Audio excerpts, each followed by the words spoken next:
ನಮಸ್ತೆ ಮಕ್ಕಳೇ, ನನ್ನ ಚಾನೆಲ್ಗೆ ಸ್ವಾಗತ. ಇವತ್ತಿನ ವಿಡಿಯೋದಲ್ಲಿ ಕನ್ನಡ ಗಾದೆ ಬೆಳ್ಳಗಿರುವುದೆಲ್ಲ ಹಾಲಲ್ಲ. ಬೆಳ್ಳಗಿರುವುದೆಲ್ಲ ಹಾಲಲ್ಲ. ಬನ್ನಿ ವಿಡಿಯೋ ಶುರು ಮಾಡೋಣ. ಗಾದೆಗಳು ಅನುಭವದ ನುಡಿ ಮುತ್ತುಗಳಿದ್ದಂತೆ. ಅವು ವೇದಗಳಿಗಿಂತ ಅನುಭವ ವೇದ್ಯವಾದವು.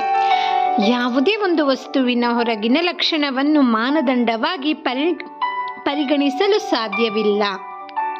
ಅದರ ಒಳಗಿನ ಗುಣ ಅರಿಯುವುದು ಮುಖ್ಯ. ಅದರ ಒಳಗಿನ ಗುಣ ಅರಿಯುವುದು ಮುಖ್ಯ ಎನ್ನುವ ಅರ್ಥವನ್ನು ಹೊಂದಿರುವ ಈ ಗಾದೆಯು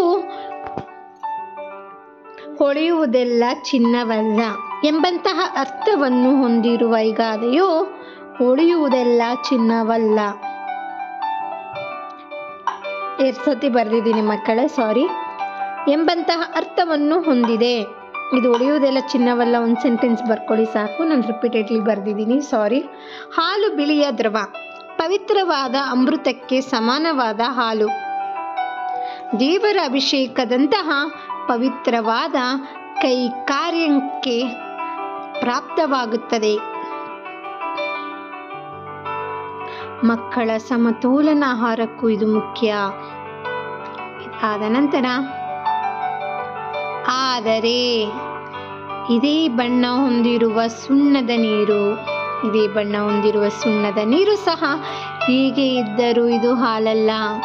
ಬಾಯ ನೋಟದಲ್ಲಿ ಎರಡು ಒಂದೇ ಆದರೂ ಒಂದು ಹಾಲು ಮತ್ತೊಂದು ಸುಣ್ಣದ ನೀರು. ಆದ್ದರಿಂದ ಬೆಳ್ಳಗಿರುವುದೆಲ್ಲ ಹಾಲಾಗಲು ಸಾಧ್ಯವಿಲ್ಲ ಎಂಬುದನ್ನು ಈ ಗಾದೆ ಅಭಿವ್ಯಕ್ತಿಸುತ್ತದೆ. ಇಲ್ಲಿಗೆ ಬೆಳ್ಳಗಿರುವುದೆಲ್ಲ ಹಾಲಲ್ಲ ಕನ್ನಡ ಗಾದೆಯು ಇದರ ಅರ್ಥ ಮುಗಿದಿದೆ. ನಿಮಗೆ ನನ್ನ ವಿಡಿಯೋ ಇಷ್ಟ ಆಯಿತು ಅನ್ಕೋತೀನಿ. ಇಷ್ಟ ಆದರೆ ಪ್ಲೀಸ್ ಲೈಕ್ ಮಾಡಿ, ಶೇರ್ ಮಾಡಿ, ಹಾಗೆ ಚಾನಲ್ನ ಸಬ್ಸ್ಕ್ರೈಬ್ ಮಾಡ್ಕೊಳ್ಳೋದು ಮಾತ್ರ ಬರಿಬೇಡಿ. ಬಾಯ್ ಬಾಯ್ ಮಕ್ಕಳೇ.